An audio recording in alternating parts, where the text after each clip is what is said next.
inside one of the many civilian defence bases that have been set up in the city. There are hundreds of troops on this site.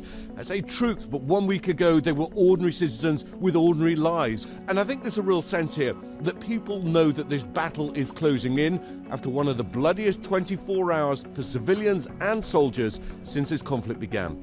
Russia escalating its attacks, striking civilian targets in Ukraine's second-largest city, Kharkiv, an administrative building targeted with a massive strike. Multiple social media videos from the scene showing the attack by Kharkiv's Freedom Square.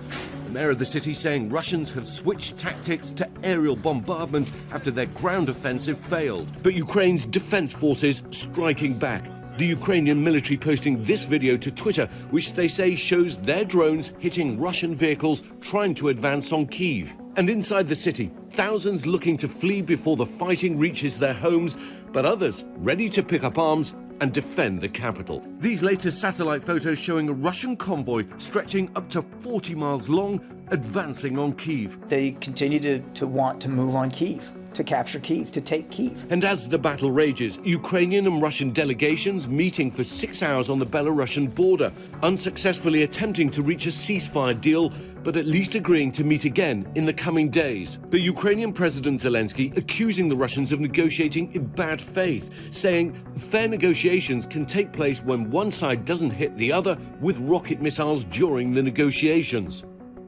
Announcements on new financial restrictions or penalties come almost daily. One by one, countries and institutions around the world are cutting Russia off. The big question, can any of this stop Vladimir Putin? For Russia, every day of war is a step further into isolation, ever-tightening sanctions changing the lives of ordinary people. With the ruble sinking against the dollar, foreign reserves frozen, and a ban on foreign dealings with Russian businesses, France's finance minister this morning saying the West intends to collapse Russia's economy. This woman tells me the ATM didn't work for her, but she was able to line up and get cash from the teller.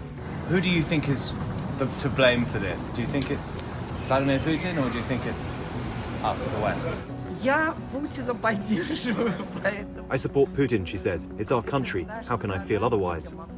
Protests continue. Now nearly 7,500 people arrested in more than 100 towns and cities across the country. Putin has his support, of course, but this war could turn back 30 years of progress, and not many want that.